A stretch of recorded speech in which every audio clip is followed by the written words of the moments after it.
Hello, everyone, and welcome back to the English 360 podcast. I'm Mia. Hello, Mia, and hello, everyone. It is great to be here again. It's wonderful to have you back, Alex. And to all our incredible listeners, thank you for tuning in. Today, we're tackling a super relatable and essential topic. Let's talk about family. That's right, Mia. Knowing how to introduce your family, describe relationships, and talk about shared memories is the heart of everyday conversation. If you can talk about your family, you can talk about anything. Exactly. Before we dive into the vocabulary of kinship, a quick favor. If you love learning English with us, remember to hit that subscribe button. Share this episode with your friends who are also learning, and give us a thumbs up.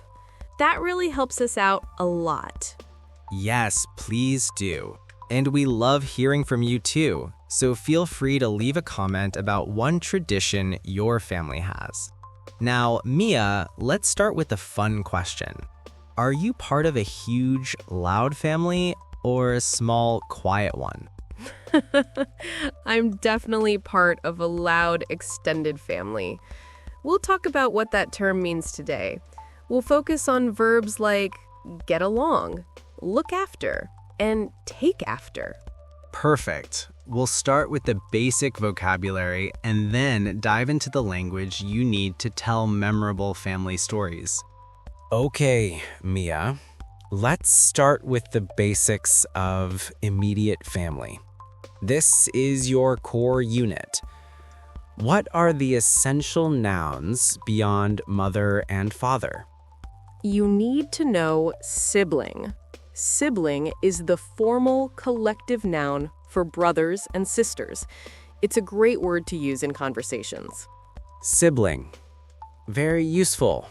You can simply say, I have 2 siblings. But what if you don't have any? Then you say, I am an only child.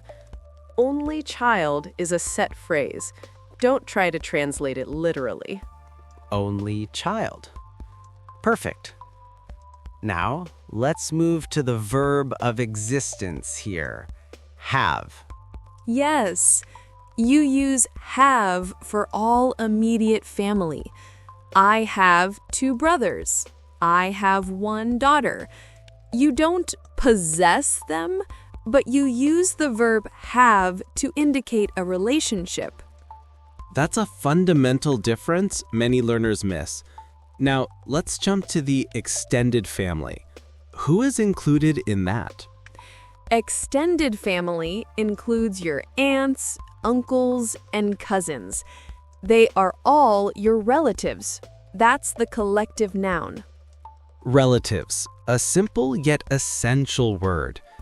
Now, the common mistake. What is the difference between parents and relatives? Parents are your mother and father. Relatives are all the other people in your extended family. Aunts, cousins, grandparents. The words are not interchangeable. Very important distinction. Let's talk about age. How do you describe the order of siblings? You use older and younger. I am the older sister, or my brother is younger than me, and the last sibling is the youngest. The youngest. Now, let's talk about the next generation. What do you call your siblings' children? They are your nieces, girls, and nephews, boys. I love my niece and nephew. Those words are high value when talking about family gatherings. High value indeed. Now, the final essential piece of basic vocabulary is the relationship status. What are the key verbs? You can say, I am married, or I am single. But if you want to be more casual, you can say, I am seeing someone, or I am engaged. Seeing someone is a perfect casual phrase for dating. So for this block, remember the nouns sibling and relative in the verb have for all relationships. That covers the basic tree. Okay, Alex, let's move beyond the nouns and focus on the verbs of family life, the phrasal verbs that describe how people interact. This is where you sound natural. The number one question about family is, do you get along? Get along, the most important phrasal verb here. It means to have a good, friendly relationship. You can say, I get along well with my mother. And the opposite, if you argue a lot? You can say, we argue sometimes, or more strongly, we fall out occasionally. Fall out means to stop being friends or stop agreeing. Fall out. Essential for family drama. Now, what about responsibilities? When an older person cares for a younger one. The verb is look after. My grandparents looked after me when I was little. Look after means to care for someone. Look after. Perfect. Now let's talk about personality. If a child looks or acts like their parent, what do we say? You use the excellent phrasal verb take after. I take after my dad. We are both very organized. Take after means to resemble a relative. Take after is a classic. Now, let's talk about living arrangements. What are the verbs for living together or separately? You use live with. I live with my parents. If you move away from home, you move out. Move out is the phrasal verb for leaving the family home. Move out. That's a huge milestone. And a common mistake. When people visit their family, they say, I visit to my family. Is that correct? No, you simply visit my family. No preposition needed after visit. Or more warmly, you stop by to see them. Stop by means to visit casually for a short time. Stop by is perfect for that quick check-in. Now, let's use the simple verb bring up. What does that mean in a family context?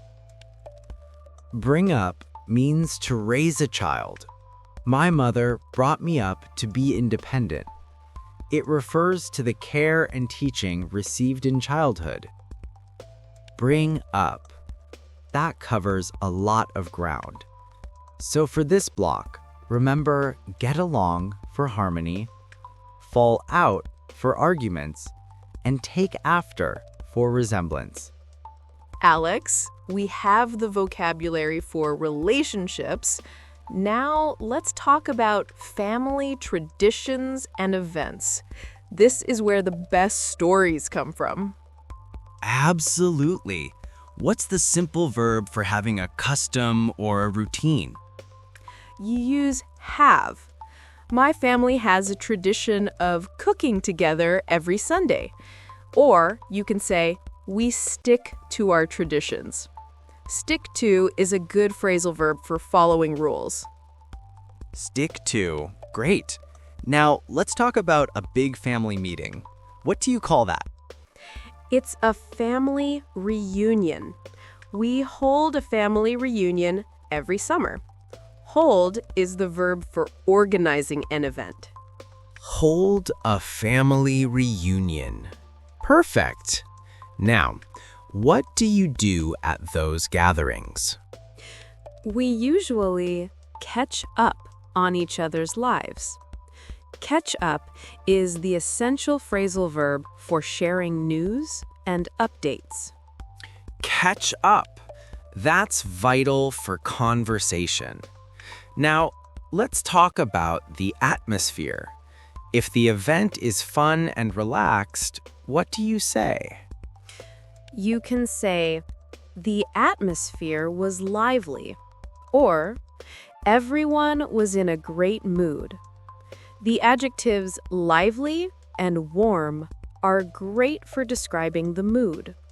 Lively and warm. Nice adjectives. Now, let's talk about cultural anecdotes. In many cultures, the oldest person is the most respected. How do you express respect? You look up to that person. Look up to means to admire or respect someone greatly. I look up to my grandmother for her wisdom. Look up to, a crucial phrasal verb for showing reverence. Now, let's discuss the verb for solving disagreements. We say, sort things out. Sort things out means to resolve a problem or disagreement. We had an argument, but we sorted things out quickly. Sorted things out. That shows maturity. Now, what about the past? How do you talk about things your family used to do? You use used to. We used to go camping every summer. This structure clearly sets the scene for a memory. Used to go camping. And what if a tradition stopped suddenly? You can say, the tradition faded away. Faded away is a great phrase for something that gradually disappeared. Faded away. So, in this block, focus on the verbs for events. Hold a reunion, catch up on news, and the phrasal verbs look up to and sort things out. Alex, we've covered basic nouns, verbs of interaction, and event vocabulary. Now, let's focus on adjectives and idioms that bring family stories to life. Let's start with adjectives. What's a good adjective for someone who is easy to be around? You can say they are easygoing or laid back. Laid back is a fantastic casual adjective for relaxed personalities. Laid back. Now, what about someone who is the opposite, who causes a lot of trouble? You might call them the black sheep of the family. Black sheep is a common idiom for a troublesome member. Black sheep, a great idiom. Now, let's talk about how to describe a feeling of closeness. We say we are close-knit. Close-knit means very connected and supportive of each other. My family is very close-knit. Close-knit is perfect for describing a supportive family unit. Now, what about an idiom for family resemblance? You use the idiom, the apple doesn't fall far from the tree. It means a child is very similar to their parent. The apple doesn't fall far from the tree. That makes you sound extremely fluent. Now, what about giving advice to a friend about family issues? You would say, you need to iron things out. Iron things out is a good idiom for resolving small problems or differences. Iron things out. Good problem-solving phrase. Now, let's talk about a common mistake. Using relations instead of relatives.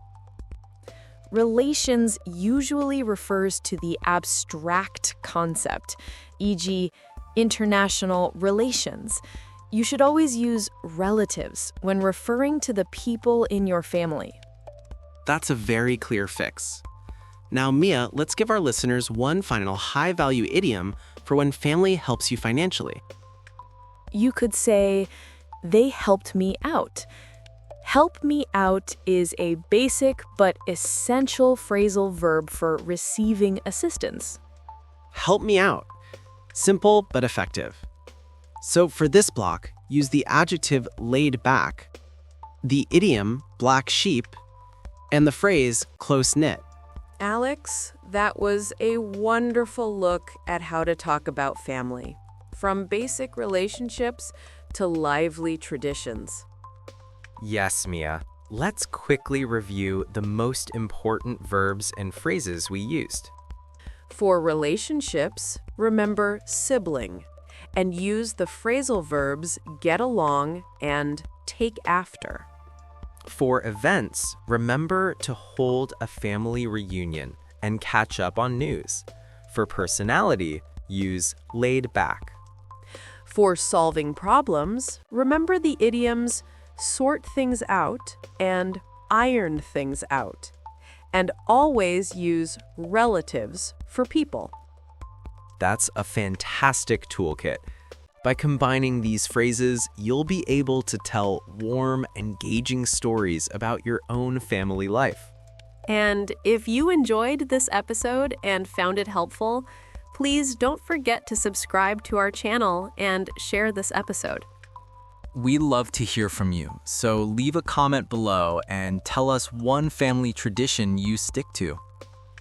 So until next time, keep practicing your English and keep those family stories flowing. Goodbye.